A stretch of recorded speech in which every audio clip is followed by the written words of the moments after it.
सुरुदेखि नै म स्वच्छ पारदर्शी ढङ्गले काम गर्छु, होइन कांग्रेस त्यसो गर्ला, एमाले त्यसो गर्ला, अरू पार्टीले त्यसो गर्दा हामी चाहिँ सबै जनताको सेवा गर्छौँ भनेर अरू हाम्रो संगठनमा आबद्ध नभएकाहरू वा यसपल्ट हामीलाई भोट नदिएकाहरूलाई पनि, त्यसकारण हामी जनप्रतिनिधि संस्थाकै पक्षमा छौँ, हामी निर्वाचनको पक्षमा छौँ। त्यो नवोमनिकेसनको प्रक्रियामा राष्ट्रिय पुँजीको विकास सहज ढङ्गले हुन सक्दैन। नेपालमा माथिबाट कसैले लोकतन्त्र अपहरण गर्न चाहे पनि यो तल स्थानीय तह बलियो भएको कारणले लोकतन्त्र अपहरित हुन त्यति सजिलो छैन, प्रतिगमन गर्न त्यति सजिलो छैन। तर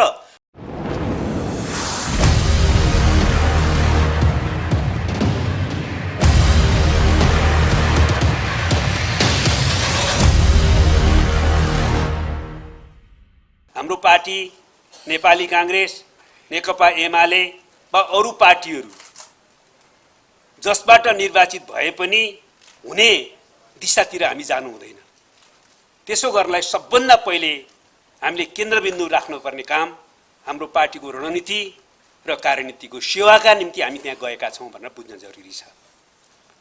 तपाईहरुलाई थाहा छ हाम्रो पार्टीको रणनीति नेपालमा समाजवादी क्रान्ति सम्पन्न गर्नु हो, समाजवाद निर्माण गर्नु हो।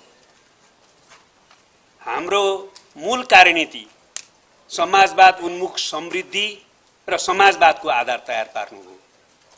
हामीले दुईटा मध्ये एउटा बिर्स्यौं भने हामी सही दिशातिर अगाडि बढ्न सक्दैनौँ। हामीले समाजवादको रणनीतिक लक्ष्यलाई विस्मरणमा लग्यौं, बिर्स्यौं, तिलाञ्जली दियौं भने हामी सही दिशातिर जान सक्दैनौँ। र हामीले समाजवादको रणनीतिक लक्ष्यलाई त केन्द्रबिन्दुमा राख्यौं, तर वास्तवमा त्यो हासिल गर्नका निम्ति आवश्यक अहिले भने जनताको जीवन परिवर्तन गर्ने गरी हामीले उत्पादनको वृद्धि गर्ने, उत्पादक शक्तिको वृद्धि गर्ने, सामाजिक आर्थिक रूपान्तरण गर्ने र सामाजिक न्याय सहितको समृद्धि हासिल गरेर समाजवादको आधार तयार पार्ने यो तत्कालको मुख्य कार्यभारलाई बिर्स्यौं भने पनि हाम्रो समाजवादको कुरा नाराका नारा हुन्छ। त्यसकारणले गर्दा यो दुईटा कुराको द्वन्द्वात्मक सम्बन्ध हुन्छ। यो दुईटा कुरालाई हामीले एकदम राम्रोसँग स्मरण गर्नु र दृढतापूर्वक त्यसलाई पक्रन जरुरी छ। र त्यसको सन्दर्भमा प्रारम्भमा एउटा कुरा म भन्न चाहन्छु, यो बाटो के हो हाम्रो भन्ने सन्दर्भमा हाम्रो बाटो जो हामीले लिएका छौं अहिले, त्यो बाटोकोले गर्दाखेरि धेरै भ्रम र अन्योलहरू पैदा भएको पनि मैले देखेको छु।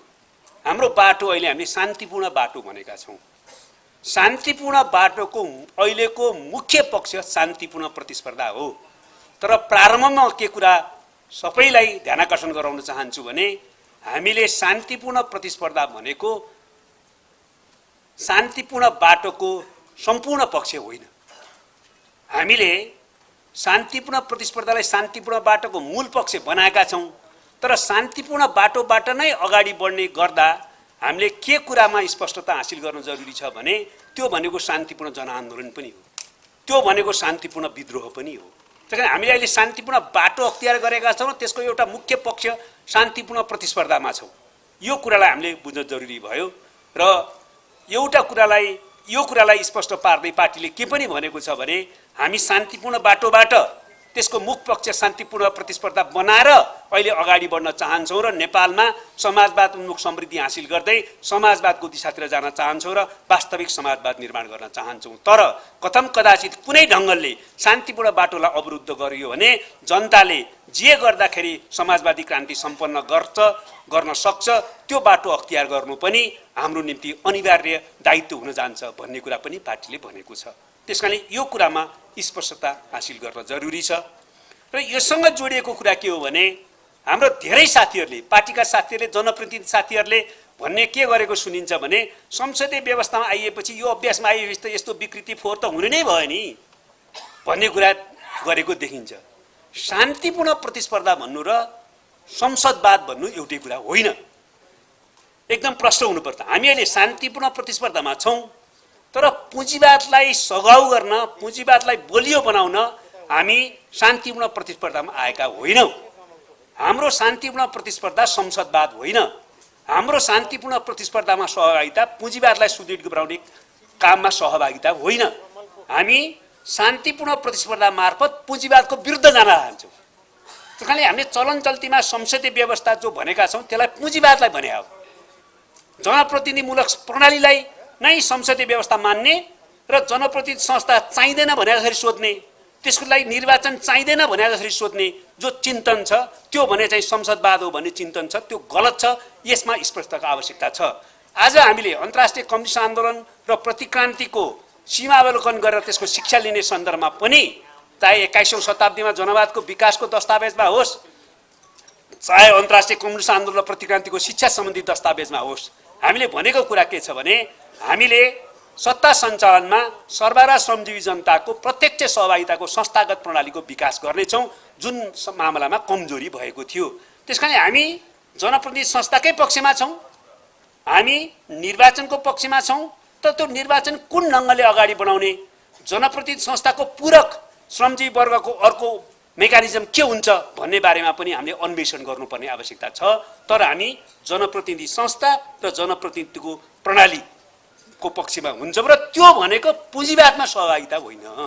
किनभने अहिले हाम्रो यो शान्तिपूर्ण प्रतिस्पर्धामा सहभागिता, यो निर्वाचनमा सहभागिता, यो स्थानीय तह वा प्रदेश वा सङ्घीय निर्वाचनमा सहभागिता र त्यो जनप्रतिनिधि संस्थाहरूमा हाम्रो भूमिका चाहिँ पुँजीवादलाई सहयोग गर्न होइन, पुँजीवादलाई सुदृढ गर्न होइन, बरु पुँजीवादलाई भत्काउन हो भन्ने कुरालाई बुझ्न जरुरी छ। पहिलो यो बुझिएन भने हामी निर्वाचन लड्नुको कुनै अर्थ हुँदैन, हामीले कुनै स्थानीय तह वा प्रदेश वा सङ्घमा निर्वाचन जित्नुको पनि कुनै अर्थ हुँदैन। त्यसकारण पहिलो कुरा म यसबारेमा नै सबैको ध्यानाकर्षण गराउन चाहन्छु। दोस्रो कुरा, नीतिगत रूपले हामीले बुझ्नुपर्ने कुरा के हो भने हाम्रो देशमा, हाम्रो समाजमा अहिले पनि हामीले पहिला भन्ने गरेको राष्ट्रिय पुँजीवाद वा प्रगतिशील पुँजीवादको अवस्था होइन। यसको मुख्य पक्ष चाहिँ दलाल पुँजीवादको अवस्था हो। अहिले विश्वमा जो भूमण्डलीकृत पुँजीवाद छ र त्यसको मुख्य सञ्चालन संयन्त्र नव उदारवाद छ, नीतिगत संयन्त्र, त्यो नव उदारवाद र भूमण्डलीकृत पुँजीवादको कारणले विश्वव्यापी रूपमा अहिले नव उपनिवेशीकरणको प्रक्रिया छ। त्यो नव उपनिवेशीकरणको प्रक्रियामा राष्ट्रिय पुँजीको विकास सहज ढङ्गले हुन सक्दैन। त्यसकारणले राष्ट्रिय पुँजीको विकास र उत्पादक शक्तिको विकास नगरिकन समाजवादको आधार तयार पार्न नसकिने र समाजवादमा जान नसकिने, तर हामी सामान्य ढङ्गले अगाडि बढ्दाखेरि चाहिँ त्यो राष्ट्रिय पुँजीको विकास नहुने। किनभने नेपालको सन्दर्भमा ठुला पुँजीपति वर्ग वा उच्च मध्यम स्तरका पुँजीपति वर्ग पनि भूमण्डलीकृत पुँजीवादको सञ्जालमा प्रवेश गरिसके। उनीहरूलाई राष्ट्रिय पुँजीको दिशातिर, राष्ट्रिय पुँजीपति वर्गको दिशातिर विकास गर्न पनि हामीलाई धेरै गाह्रोको स्थिति छ। त्यस कारणले गर्दाखेरि यो राष्ट्रिय पुँजीको साँच्चै विकास गर्ने हो भने हामीले तलबाट मेहनत नगरिकन हुँदैन। माथि ठुला पुँजीपति वर्ग र उच्च मध्यम वर्गलाई प्रोत्साहित गर्ने प्रक्रियाबाट नेपालमा राष्ट्रिय पुँजीको विकास हुने स्थिति छैन। त्यो नवोन्मेषको जालोमा छ। अहिले उनीहरूको मातहत, उनीहरूको अन्तर्गत काम गरिराखेका छन्, त्यसैबाट उनीहरू लाभ लिन्छन्। त्यसकारण तल हामीले कृषिको रूपान्तरण, कृषिजन्य उद्योगहरूको विकास र तलबाट चाहिँ हामीले सहकारीहरूको भूमिकाको वृद्धि, सामूहिक संस्थाहरूको भूमिकाको वृद्धि गरेर मात्रै नेपालमा राष्ट्रिय पुँजीको विकास हुन सक्छ र त्यस पछाडि मात्रै हामीले भनेको समाजवाद उन्मुख समृद्धि हुन सक्छ। त्यसको निम्ति हामीले के कुरा बुझ्नु पर्यो भने समाजवाद उन्मुख दिशातिर नजोडिकन राष्ट्रिय पुँजीको विकास नेपालमा हुँदैन। कसैले शुद्ध राष्ट्रिय पुँजीको विकास गर्ने, राष्ट्रिय पुँजीवादको विकास गर्ने, त्यसपछि समाजवादमा जाने भन्छ भने त्यो भ्रम हो। हामीले समाजवादको अभिमुखीकरण, समाजवादको दिशातिर हाम्रा सारा विकासको प्रक्रिया नजोड्ने हो भने राष्ट्रिय पुँजीको विकास र समृद्धिको दिशातिर हामी जान सकिन्न। त्यो दलाल पुँजीवादको डोमिनेसनको बीचबाट हामी चाहिँ परम्परागत पश्चिमी मोडेलको विकासको प्रक्रियामा रुमलिन्छौँ। त्यस कारणले गर्दाखेरि हामीले आफ्नो लक्ष्य बिर्सिएका हुन्छौँ। त्यसकारण यो कुरा चाहिँ म दोस्रो कुरा भन्न चाहन्छु। तेस्रो कुरा, विकासको अवधारणाका बारेमा हामी तल विकास गर्ने भन्छौँ, स्थानीय तह त झन् सबभन्दा बढी विकासको अवधारणासँग सम्बन्धित छ, विकास गर्ने भन्ने कुरासँग सम्बन्धित छ। यद्यपि यो लोकतन्त्रको मूल जग पनि हो। नेपालमा माथिबाट कसैले लोकतन्त्र अपहरण गर्न चाहे पनि यो तल स्थानीय तह बलियो भएको कारणले लोकतन्त्र अपहरित हुन त्यति सजिलो छैन, प्रतिगमन गर्न त्यति सजिलो छैन। तर लोकतन्त्रको अहिलेको सन्दर्भमा स्थानीय तह को मुख्य भूमिका चाहिँ विकास गर्ने, समृद्धि गर्ने, तल जनतालाई सरकार दिएर आफ्नै पोल्टामा आफ्नो काखमा सरकार दिएर हामीले चाहिँ विकासको दिशातिर लैजानु। तर विकासको कुराकानी गर्दा विशेष त स्थानीय तहका साथीहरूले यो कुरा बुझ्नै पर्ने हुन्छ। हाम्रो स्थानीय तहमा विकास जसरी गर्न खोज्दैछौँ त्यसले हामीलाई विकास होइन, ठुलो एउटा चाहिँ समस्या सृष्टि गर्ने दिशातिर लैजान सक्छ। यो तल स्थानीय तहले मात्रै हल गर्न सक्दैन, यो सङ्घबाट नै नीतिगत रूपमा हस्तक्षेप गरेर मात्रै हल गर्न सकिन्छ। किनभने विकासलाई हामीले कसरी हेर्न थाल्यौँ भने पश्चिमा मोडेल अन्तर्गत पिच बनाउने, ठुला हस्पिटल बनाउने, ठुला कलेज बनाउने, ठुला स्कुल बनाउने होइन, अथवा त्यस्तै त्यस्तै केही कारखानाहरू बन्यो भने त्यसलाई विकास भन्ने दिशातिर जान थाल्यौँ हामी। त्यसो गर्दाखेरि त्यो त बनाउनै पर्छ। जीवनका आवश्यकताहरू, जनतालाई सुविधा दिन ती संरचनाहरू निर्माण, ती सेवाहरूको निम्ति आवश्यक व्यवस्था त हामीले गर्नै पर्छ। तर त्यसको एउटा मुख्य कडी हामीले छोडिराखेका छौँ अहिलेसम्म। त्यो भनेको के भने उत्पादन र रोजगारीसँग स्थानीय जनतालाई जोड्नु। उत्पादन र रोजगारीसँग जोड्न सकेनौँ भने हाम्रा विकासका संरचनाहरू कालक्रममा खण्डरमा परिणत हुनेछन्। किन मान्छे चाहिँ या त खाडी मुलुकमा जान्छ होइन, खाडी मुलुकमा गएकाहरू र सहरका नेपालकै सहरका केन्द्रमा जान्छन् र बिस्तारै बिस्तारै गाउँ बस्तीहरू उजाड हुन्छन्।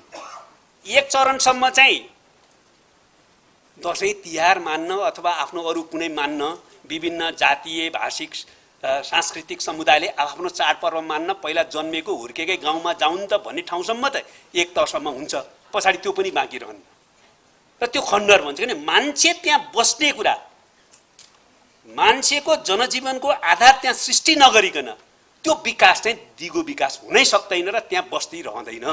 त्यसकारणले हामीले बनाएका विकासका संरचनाहरू ध्वस्त हुने, मान्छे अर्को ठाउँमा सिफ्ट गरिसकेको हुने स्थिति आउने खतरा छ। यो बारेमा चाहिँ हामी अहिलेदेखि सचेत हुनुपर्ने आवश्यकता छ। त्यसकारण हाम्रो फोकस अबको स्थानीय तहले गर्ने गर्दाखेरि चाहिँ विकासका अरू हामीले भन्ने गरेका परम्परागत आवश्यकताहरूलाई सम्बोधन गर्ने, तर मुख्यतः उत्पादन र रोजगारीसँग जनतालाई जोड्ने र त्यहाँ नै जनता बस्न सक्ने, जीविकोपार्जन गरेर बस्न सक्ने आधार तयार नआरिकन हुँदैन। तेस्रो कुरा मैले ध्यान आकर्षण गर्न खोजेको कुरा त्यो। र चौथो कुरा, हाम्रो संविधानले संहिताको विशेष व्यवस्था गरेको छ। यो संहिता सामान्यतया अरू धेरै मुलुकहरूमा भए जस्तो संहिता होइन। संहितामा सामान्यतया सङ्घलाई संविधानले राज्य शक्तिको बाँडफाँड गरेर अधिकार दिने र प्रदेशलाई अरू थप अधिकार दिने, केही अधिकार दिने गरेको हुन्छ। तर हामीले त्यो विधि अपनाएनौँ। हाम्रोमा यहाँ ठुलो बहस भयो संविधान जारी गर्ने बेलामा, जब हामीले हाम्रो पार्टीलेको विशेष पहल कदममा हामीले संहिता अन्तर्गत विशेष व्यवस्था गरौँ र त्यो चाहिँ सङ्घ र प्रदेशलाई मात्रै संविधानले राज्य शक्तिको बाँडफाँड गर्ने होइन, स्थानीय तहलाई पनि संविधानले नै राज्य शक्तिको बाँडफाँड गरौँ भनेर भन्यौँ। त्यो कुरा व्यवस्था अहिले गरिएको छ। तर यो संहिता विशेष मोडेलको संहिता छ। त्यसैले गर्दाखेरि यो संहितामा स्थानीय तह अत्यन्तै अधिकार सम्पन्न छ। यो अधिकार सम्पन्न स्थानीय तहले समाजवादको आधार तयार निर्माण गर्न र त्यसको निम्ति समाजवादमुख समृद्धिको दिशातिर लैजाने र जनतालाई चाहिँ एउटा नयाँ मान्छे बन्नेतिर लैजानका निम्ति धेरै कुरा गर्न सक्छ। हामीले चाहिँ संविधानले व्यवस्था गरेको यो अत्यन्तै ठुलो अधिकार सहितको स्थानीय तहमा हामी छौँ भन्ने कुरा बुझेर त्यो अधिकारको वास्तविक प्रयोग गरेर हामीले चाहिँ एकातिर लोकतन्त्रलाई जनमुखीकरण गर्ने, अर्कोतिर चाहिँ तल जनमुखी समृद्धिको प्रक्रियामा लगेर एउटा समाजवादको आधार तयार पार्ने काम गर्न जरुरी छ। यो कुरालाई पनि हामीले गम्भीरतापूर्वक आत्मसात गरौँ भन्ने म केही नीतिगत कुरा भन्न चाहन्छु। अरू केही छुटपिट कुरा, अब निर्वाचित त भइसकियो, कोही चाहिँ दोहोऱ्याएर हुनुभएको छ त धेरै नयाँ हुनुभएको अहिले देखियो। यसको सन्दर्भमा म केही 7-8वटा केही सामान्य जस्तो लाग्ने तर धेरै महत्त्वपूर्ण केही मुद्दाहरू संक्षेपमा राख्न चाहन्छु, त्यसप्रति ध्यान आकर्षण गराउन चाहन्छु। पहिलो कुरा, हामी निर्वाचित भइसकेपछि हामी चाहे मेयर हौँ, चाहे उपमेयर, चाहे अध्यक्ष हौँ, चाहे उपाध्यक्ष, जे भए पनि, चाहे वडाध्यक्षहरू जेसुकै होस्, हामी शासक होइन, हाकिम होइन भन्ने मानसिकता चाहिँ भित्रदेखि आत्मसात गर्नु पर्यो। हामी जनसेवक हौं र कारिन्दा हौं। यो कुरा चाहिँ सामान्य जस्तो लाग्छ, तर हाम्रो अभिमुखीको हाम्रो ओरिएन्ट काम गर्ने प्रस्थान बिन्दु सुरुदेखि नै कतातिर लैजाने भन्ने कुरा हो। जनताले निर्वाचित गरेका छ, हामी शासक भयौँ अब जनताको मत लिएर भन्ने हो कि जनताले चाहिँ मत दिएर हामी हाकिम बनायौँ भन्ने हो कि हामी चाहिँ सेवक हौँ र कारिन्दा हौँ भन्ने हो। हामी सेवक र कारिन्दा हो। जति सक्दो त्यति विनम्र हुने, जति सके त्यो सेवाभावले चाहिँ उत्प्रेरित हुने काम गर्नुपर्ने हुन्छ। अहिले यो यत्रो परिवर्तन पछाडि वास्तवमा अरू विकासका कुरा त छन् नै, जीवन सुधारका अरू कुरा पनि छन् नै, तर एउटा कुरा नेपाली जनताले चाहेको छ। त्यो के हो भने नियमित हुनुपर्ने सरकारी कामकाज। दुईटा कुरा नगरिकन हुनु पर्यो। एउटा भन्सुन नगराइकन, अर्को घुस नखाइकन। यति दुईटा कुरा ग्यारेन्टी हाम्रो निर्वाचित स्थानीय तहले गर्नै पर्छ। यो गर्न सकिएन भने हामीले अरू जोसुकै कुराकानी गरौँ, मूलभूत कुरा दिएको ठहरिँदैन यो परिवर्तनबाट। नियमित हुनुपर्ने काम, नियमित कामहरुमा चाहिँ भन्छुन गराउनु पर्यो भनेदेखि र घुस खुवाउनु पर्यो भने त्यो ठीक भएन। यो महत्त्वपूर्ण कुरा चाहिँ यसमा ध्यान जाओस्।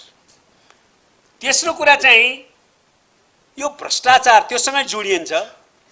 भ्रष्टाचार र अनियमितताको कुनै गन्ध हाम्रो जनप्रतिनिधिहरुमा आउनु भएन। सुरुदेखि नै म स्वच्छ पारदर्शी ढंगले काम गर्छु भन्ने कुराको प्रतिबद्धता हुनु पर्यो र त्यसमा यताउता किन मान्छेको चिन्तन संस्कृतिको ले भौतिक वातावरण जो प्रभावित पार्छ नि क्रान्तिकारीहरूले चाहिँ क्रान्तिकारी चेतको आधारमा भौतिक वातावरणलाई फेर्ने भने हो। भौतिक वातावरण जस्तो छ त्यस्तै हुने हो भने क्रान्तिकारी सिद्धान्त बिना क्रान्ति हुँदैन भन्ने निष्कर्ष नै लागू हुँदैन। त्यसकारणले हामीले भौतिक परिवेशले हामीलाई बिगार्न सक्छ हैन। अघि हाम्रो चाहिँ के रे हाम्रो स्वागत भाषण गर्ने मित्रले भन्नु भने रूपचन्द्रको एउटा लिएर रूपचन्द्रले अर्को कुरा पनि भन्नुहुन्थ्यो। उहाँले भन्नुहुन्थ्यो मौका नपाएर बेइमान नभएको भाते त होइनौ हामी। मौका पाएपछि हामी के गर्छौं भन्ने कुरा चाहिँ विचारणीय छ। मौका नपाउँदाखेरि भ्रष्टाचारको विरोध गर्ने, अनियमितताको विरोध गर्ने, नातावादको विरोध गर्ने, कृपावादको विरोध गर्ने हैन। तर मौका पाएपछि आफूले त्यही गर्ने दिशातिर जो वातावरणले उत्प्रेरित गर्न सक्छ त्यसबाट आफूलाई बचाउन जरुरी छ। मैले तेस्रो कुरा यो ध्यान आकर्षण गर्न खोजे। स्वच्छता, पारदर्शिता र सरलता। चौथो कुरा सबै जनप्रतिनिधिहरूले यो सरकारी कानुनमा र नियममा पनि छ कि छैन मलाई थाहा छैन, माथि चाहिँ छ। सबैले आफ्नो सम्पत्ति विवरण हैन सार्वजनिक गर्नुपर्छ। सरकारले 2 महिना भने चाहिँ हाम्रो पार्टीले 1 महिना भित्रैमा गरून्। निर्वाचन आफ्नो कार्यालयमा दर्ता गरेर सार्वजनिक गर्ने हैन। र हरेक 6 महिनामा वा 1 वर्षमा थप घट के छ त्यसको पनि सार्वजनिक गर्ने हुनु पर्यो सम्पत्ति विवरण। फेरि सम्पत्ति विवरण सार्वजनिक गर्दा यो त देखाउने हो अन्त कहाँ पनि छ भन्ने कुरा सुन्न भएन। त्यो सुनेपछि त के अर्थ भयो? के अरे सोभियत रुसमा जो पतन भयो त्यहाँ चाहिँ व्यक्तिगत सम्पत्ति पछिल्लो अवस्थामा कसैको नाम पनि थिएन समाजवादी क्रान्ति सम्पन्न भइसकेपछि। तर व्यक्तिगत सम्पत्ति कसैको नाममा दर्ता नहुने मात्रै व्यक्तिगत सम्पत्तिको मालिक नहुनु होइन रहेछ नि त। व्यक्तिगत सम्पत्ति त कति जम्मा गरे कति जम्मा गरेछन् नोकरशाहहरूले, तर उनीहरूको नाममा दर्ता थिएन। त्यसैले यो कुरामा पनि सबैको ध्यान जाओस्, म यो कुरा पनि अनुरोध गर्न चाहन्छु। त्यसैगरी कम्तीमा पनि हामीले यो आफ्नो सेवा र सुविधालाई न्यूनतम भन्दा न्यूनतम बनाउनु पर्यो हैन। अवांछित ढंगले त्यसलाई वृद्धि गर्ने दिशातिर जानु भएन। त्यस कुरामा ध्यान जाओस्। अर्को अब यो चाहिँ कसरी हामी टेक्निकली मिलाउन सक्छौं? सामाजिक सुरक्षा भत्ता विशेषतः वृद्ध भत्ता जनताको पोल्टामै घर दैलोमा कसरी पुर्याउने भन्ने कुरा एउटा एजेन्डा सबैले बनाउनु पर्यो। बुढाबुढी 90 वर्षको 95 वर्षको बुढाबुढीहरू पनि गाउँमा बोकाएर ब्याङ्क भएको ठाउँमा वृद्ध भत्ता लिन जाने स्थिति देखियो। यस्तो बेहाल त हुनु भएन।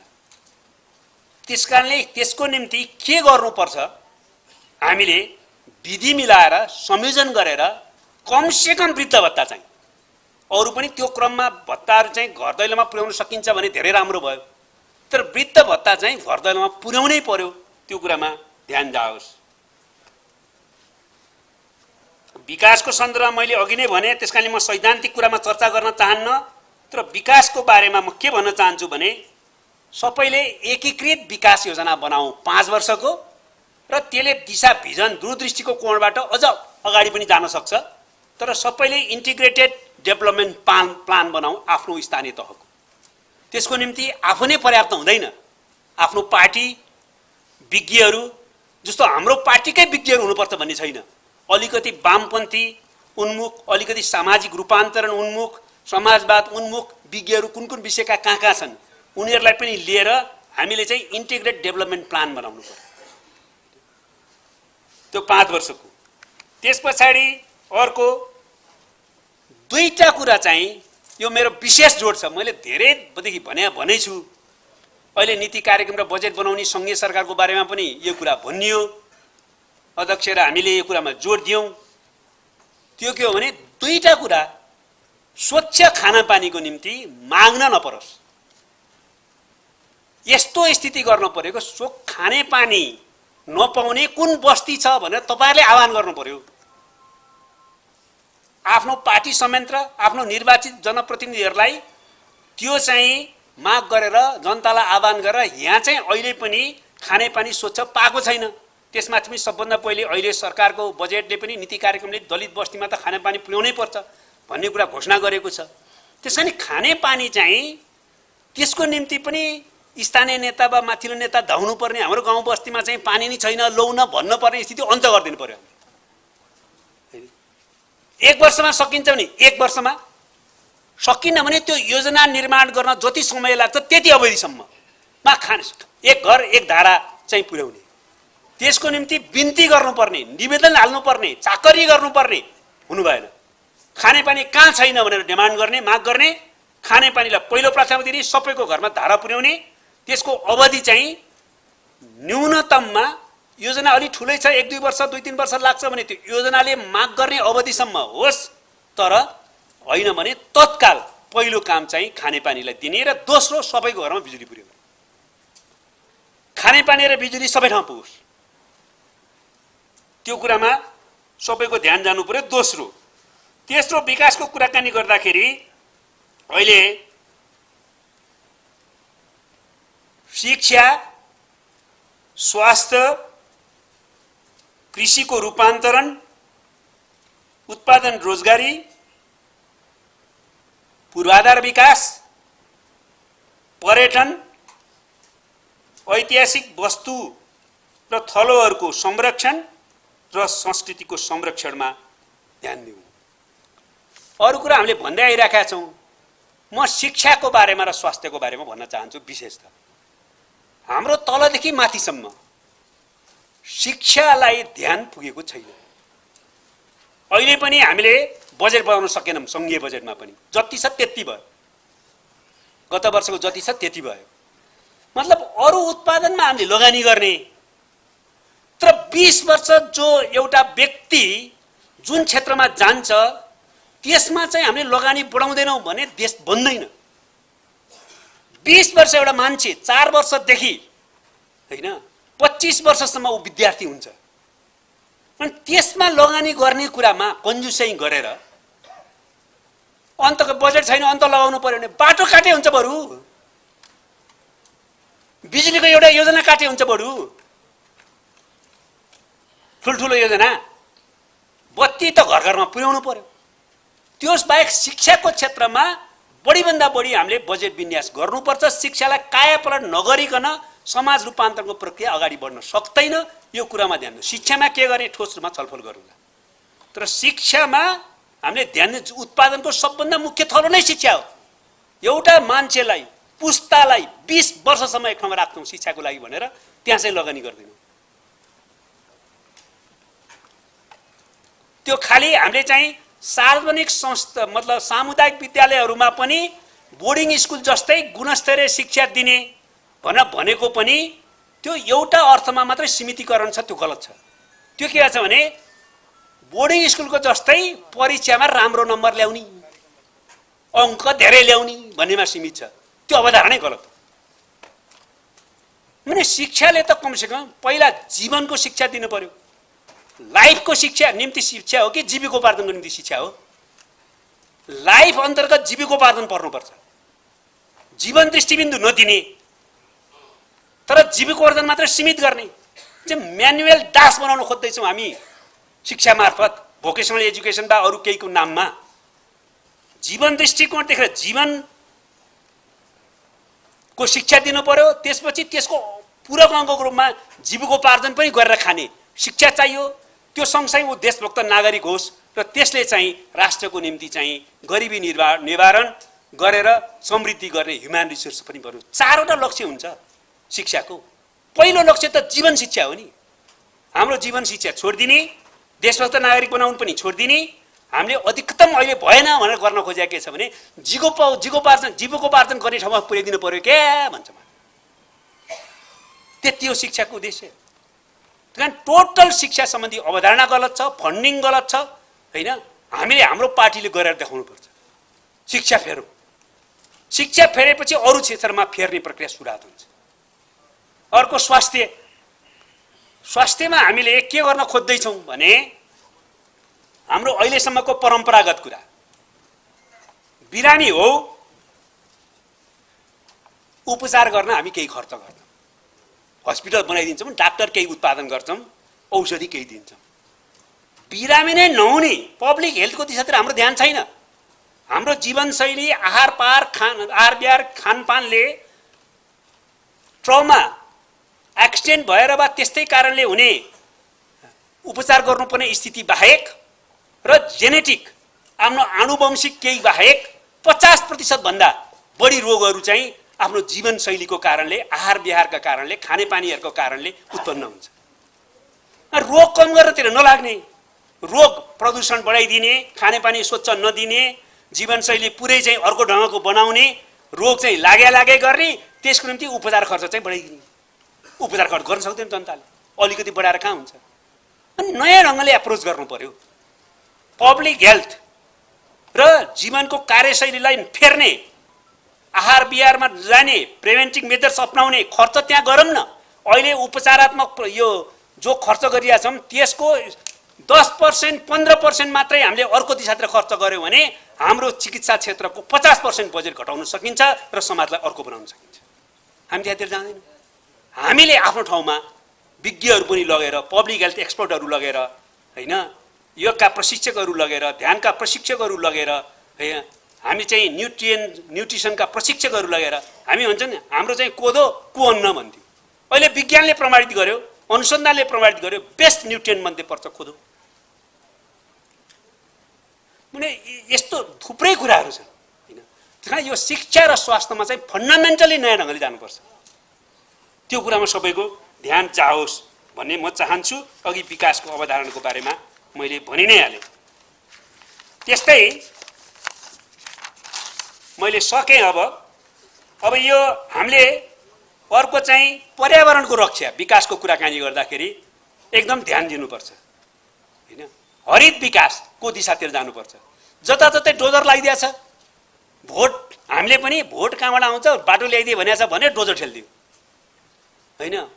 भल बगिरहेछ, हिउँदमा चाहिँ उनै छ के अरे धुलै धुलो, अरू बेलामा बाढी जाने छ, हिलो हुनेवाला छ हैन, प्रकृति नष्ट हुनेवाला छ। यो दिशातिर पनि हाम्रो ध्यान जानु पर्यो र चाहिँ हामीले पर्यावरणको रक्षा र हरित विकासको अवधारणामा जानु पर्यो।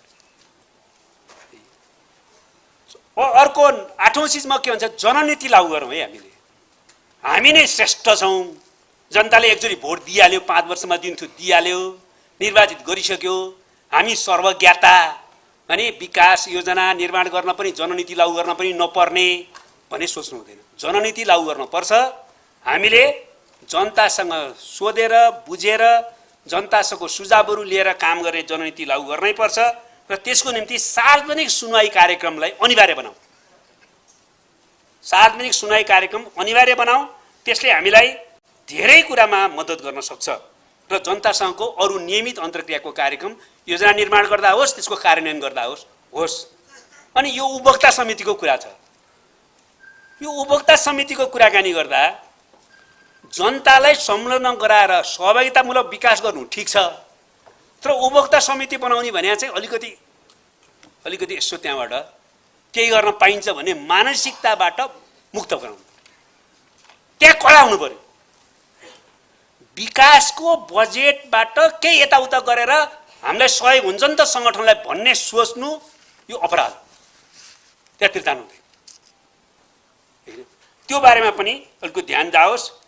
अर्को चाहिँ हाम्रो कार्यालयको प्रयोग र आपूर्ति व्यवस्थामा चाहिँ गुणस्तरीय प्रडक्ट छ भने नेपालमै बनेकोलाई, अहिलेको बजेटले पनि त्यसलाई प्राथमिकता दिएको छ, नेपालमै बनेकोलाई चाहिँ प्रयोग गर्न हामीले प्राथमिकता दियौँ। कार्यालयमा र आफ्नो विकास निर्माणको आपूर्तिमा, आफ्नो अरू सरकारी कामकाजका आपूर्ति व्यवस्थाका निम्ति नेपालमै बनेका चिजहरूलाई अब खतमै छ, गुणस्तरीय छैन भने त केही लागेन। न्यूनतम गुणस्तरीय छ भने चाहिँ त्यसलाई प्रयोग गर्न अलिकति ध्यान दिउँ। अब यहाँ प्रशिक्षण नै छ, डिजिटाइजेसनको प्रक्रिया है, जनताको सूचनाको हकलाई ग्यारेन्टी गर्ने र हाम्रो कार्य सम्पादन प्रक्रिया चाहिँ डिजिटलाइजेसनको प्रक्रियामा जाने कुरामा अलि मेहनत गर्नु पर्यो। र अर्को कुरा चाहिँ हामीलाई मत दिने नदिने सबै हाम्रा जनता हुन्। सबै जनताको लागि सेवा सुविधा दिने काममा हामीले भेदभाव रहित ढङ्गले काम गर्नुपर्छ। त्यसो गर्दाखेरि हामीले सङ्गठन पनि यो पार्टी पो यस्तो रहेछ भनेर त्यही बनाउन सक्छौँ। हामीलाई भोट दिनलाई मात्रै गर्यो होइन, काङ्ग्रेस त्यसो गर्ला, एमाले त्यसो गर्ला, अरू पार्टीले त्यसो गर्दा हामी चाहिँ सबै जनताको सेवा गर्छौँ भनेर अरू हाम्रो सङ्गठनमा आबद्ध नभएकाहरू वा यसपल्ट हामीलाई भोट नदिएकाहरूलाई पनि हामीले गोलबन्द गर्ने साथीतिर जानुपर्छ। र अन्तिम कुरा म के भन्न चाहन्छु भने पार्टी पार्टी र पार्टी, यो देश र जनताको कुरा गरेँ मैले। सबै देश र जनताका निम्ति यो काम गर्नका निम्ति हामीले पार्टीको मार्गदर्शनमा काम गर्नुपर्छ। त्यसको निम्ति पार्टीको मार्गदर्शन संयन्त्र त्यहाँ बनाइन्छ हरेक तहमा। त्यो संयन्त्रको मार्गदर्शन लिएर त्योसँग सल्लाह गरेर मात्रै हामीले अरू कामहरू गर्नुपर्छ। यहाँ दुईटा समस्या देखिरहेको छु मैले। एउटा चाहिँ सल्लाह गरेन निर्वाचितहरूले भन्ने चाहिँ के देखाएको छु नेताहरूले भन्ने, पार्टीका नेताहरूले त्यो नियुक्ति सुक्तिमा छ नि अथवा ठेकापट्टाहरूमा होइन, त्यो चिज आफूले गर्यो भन्ने। मार्गदर्शन दिने भने त मूलभूत रूपमा त्यो होइन नि, त्यो पनि हो। मार्गदर्शन त हरेक इन्टिग्रेटेड प्लान बनाउन मार्गदर्शन गर्ने, कुन कुन बजेटलाई कसरी विन्यास गर्न मार्गदर्शन गर्ने, कसरी त्यहाँ उत्पादन रोजगारीसँग जोड्न सकिन्छ, कसरी विकासको नयाँ मोडल बनाउन सकिन्छ, त्यहाँ समग्रमा मार्गदर्शन गर्नु पर्यो नि। मार्गदर्शन भने एक कर्मचारी नियुक्ति गर्ने वा अरू केहीमा नियुक्ति गर्ने हामीलाई सोधेनौँ भनेर उपेक्षा गर्यो भन्ने कुरा मात्रै ठिक छैन एउटा। अर्कोतिर चाहिँ निर्वाचितहरूले पनि पार्टीका नेताहरूले भन्छन् भने यसो नियुक्ति सुक्तिमा चाहिँ सोधिदिने, अरू चाहिँ जे मन लाग्छ त्यही गर्ने, यो कुरा ठिक छैन। यसलाई हामीलाई ध्वंस पार्छ। त्यसकारण पार्टीलाई केन्द्रबिन्दुमा राखेर पार्टीको मार्गदर्शन सम्बन्धित तहमा बनाइने संयन्त्रसँग छलफल गरेर काम गर्ने प्रक्रिया अगाडि बढाउनुहोस्। त्यसो भयो भने हामी चाहिँ गुणस्तरीय काम गर्न सक्छौँ र हामी अहिले समाजवाद उन्मुख समृद्धिको काममा योगदान गर्दै समाजवादको बाटोमा लम्कन सक्छौँ। यति भन्दै म बिदा हुन्छु। लाल सलाम।